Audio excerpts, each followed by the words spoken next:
Hi guys, welcome back to another Matchbox Garage video. I'm Rob and today I shall be attempting to take this Nissan 300ZX Turbo from shabby to shiny.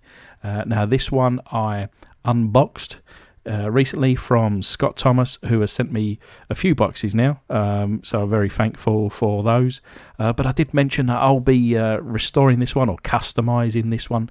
It's a car that I would really love to have actually in real life. So I kind of made it the colours that if I had this car in real life, what I would have. And I wanted to do the custom with the candies. I really like these candy customs that I've done a few recently, and yeah, this one is pretty cool. 2,000 likes, it could be yours. This one I'm using a different laptop. Unfortunately my son managed to pour hot chocolate over my previous one, so hopefully this video turns out okay. But anyway, this is the car in question. Opening bonnet there, or hood. A bit of a pig to open. You kind of almost have to turn it upside down, but anyway, the glass on this one thankfully in good condition, and you can see there that the base on this is quite large, and then around the back there, Nissan 300ZX Turbo.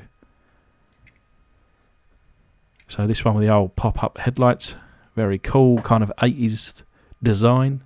Underneath she does read Matchbox 300 or Nissan 300ZX Turbo. And yeah, this one's a favourite of mine. I've had a few Nissan Turbos, never had a 300, but I've had the 200. And yeah, very fast cars actually, these Nissan Turbos.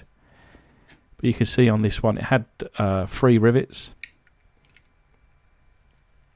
which I've just taken the head off of those, and I'm just going to prise it off here.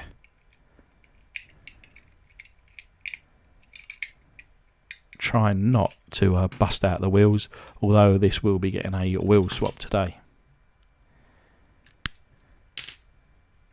And I think these wheels are a little bit Marmite. They're a bit kind of love-hate. I remember unboxing this one and some people were mentioning about how much they dislike the wheels, but then there was a few that really liked them. I must admit, I'm on the dislike camp on that one. And yeah, the wheels that I've swapped them out for today, I think, you know, are heads and tails above those originals.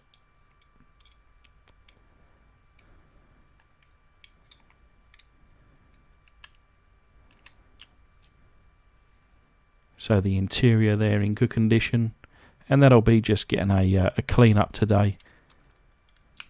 Same with the glass here. Thankfully no scratches, no cracks, no deep gouges, and that'll be getting a polish up later on. And now that the interior and the glass is out the way, the bonnet there comes off relatively easy. I say relatively easy, it's still a bit of a pain. I think there's a bit of a knack to getting it on and off. But anyway, let's get the metal pieces here into my foot-long hot dog jar, covered with some boiling water, and incoming a tablespoon of caustic soda.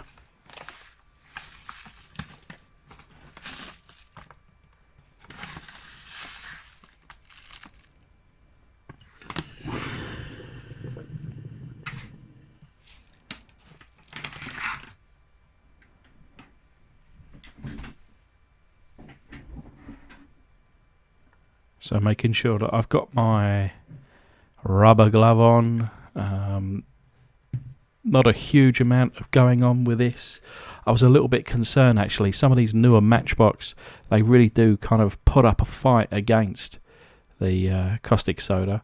But thankfully it did come off. But again, different to usual. It didn't come off like all the little bits and pieces. It kind of come off in sheets.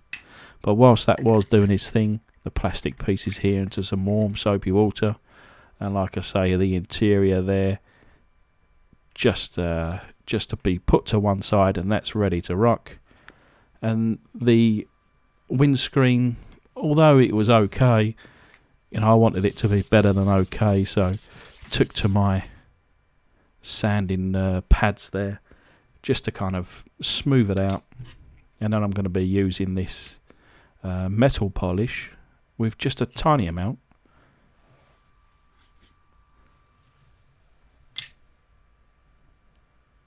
Like I say, I use the minimal amount of that Auto Sol metal polish, and I'm using my little tack knife here just to buff it up.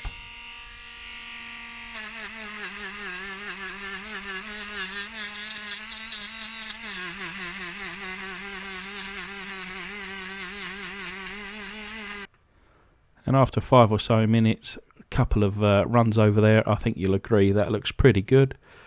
But it's not finished yet until it gets the Pledge Revive It floor polish treatment.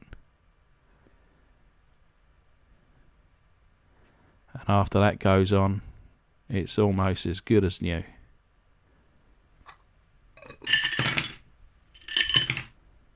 So then turning our attention back to the main casting here, as you can see, majority of the paint there has gone.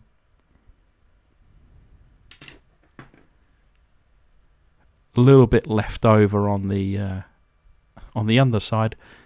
I guess a different paint used, a different type. But as that's going to be unseen, and I didn't mind too much after giving that a rub down and a go over with the wire brush attachment with my little tack knife here. Both were good enough for some paint. Of course, using the napkins here for the water out of the footlong there. Water doesn't really go well with my tack knife, and liquids with electronics, especially with my laptop in the menders at the moment, even more so. Making sure that the water don't touch any of the plastics. But anyway, you could see they're quite nice and shiny, and after going over the whole lot, I was ready for the Tamiya Fine Surface Primer in white. Now, when I've gone over some candies previously, I've used a black base before I went with the gold, and then the candy over the gold. There was a comment in one of the previous videos where someone had mentioned that they were, I don't know, some kind of candy god on real cars or motorbikes, and they used a white base before the gold and then the candy. It made for a brighter finish. So I thought, hey, I'll try it. There's no right or wrong. I'm here to experiment, and that's why I went with the white base today. And your comments down below whether you think that made any difference or not. But anyway, we're just going to paint the base here using the cans, and then we've got the gold, which I've just bought a new batch of paints actually. Let me just reach for it. This is Tamiya Gold Leaf X12, courtesy of my patrons. So thanks very much to my patrons for their kind of help towards the channel. And I bought another load of paints. It just so happened to be with this gold one in it as well. So this is a different gold, I guess, base compared to what I've used before.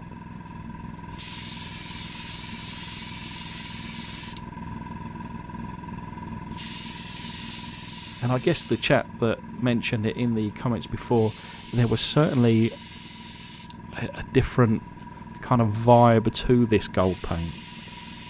It felt and it looked brighter, but I don't know whether that was a good or a bad thing. It was different. What would be quite interesting would be to, follow the same method but just over an initial black base.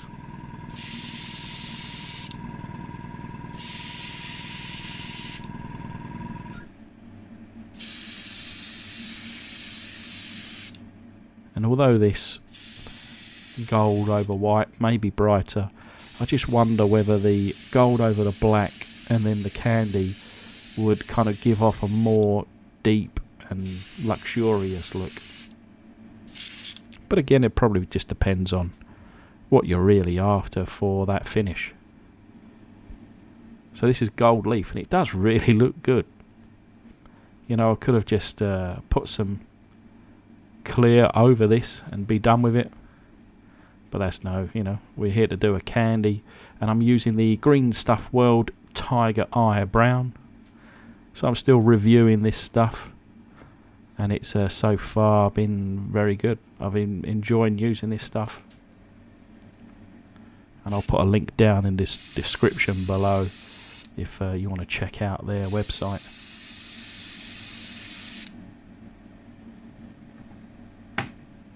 And because I'm painting the bonnet there separate to the rest of the casting, I have to be careful with the kind of amount of layers or thickness of the candy that I apply. So I'm just trying to mimic the bonnet the same as the rest of the casting there, just so that it doesn't look too different once it's dried. And as I look at the casting, I think I got it pretty close. But anyway, it's the following day. Of course, the interior and the glass there all nice and dry. And I've gone on top of this. You probably can't see it very much, but I've kind of dry brushed on some silver highlights as well. And here's the wheels that we're going with today. I think perfect looking for this casting. Beautiful wheels. And then here's the main casting. Now this has probably got, I want to say 4 or 5 coats of that candy. So stick around to the end of the video. I think you'll probably see the colour more how it is in real life, perhaps, compared to the carousel here. But yeah, just a little before and after. You can see the added details now. Chrome in that front badge. Some amber in those front indicators and side indicators. Coming around the side, another chrome badge there down on the fender. A little bit of chrome for the handle surround. Those wheels. I've lowered the car. Probably lowered it about 2mm, which in real terms is probably about a 2-inch drop. Coming around the back, see some of the highlights there. Trying to get a bit of chrome on those kind of raised lettering and numbers, and of course painting in some of those lights. On this casting, it actually, through the light, it's got the Nissan and the 300ZX on the other side, so not necessarily exactly how the original car would look. But yeah, really happy with this one. 2,000 likes and it could be yours. So I've just taken just a little end few moments just to kind of see this car under the light at a few different angles, so you can kind of start to see the light and the dark as it goes around. And I think you'll agree that looks pretty nice. Anyway guys, thanks very much for watching. Hopefully you enjoyed this one. Hopefully I'll get my laptop back soon, and I'll see you soon.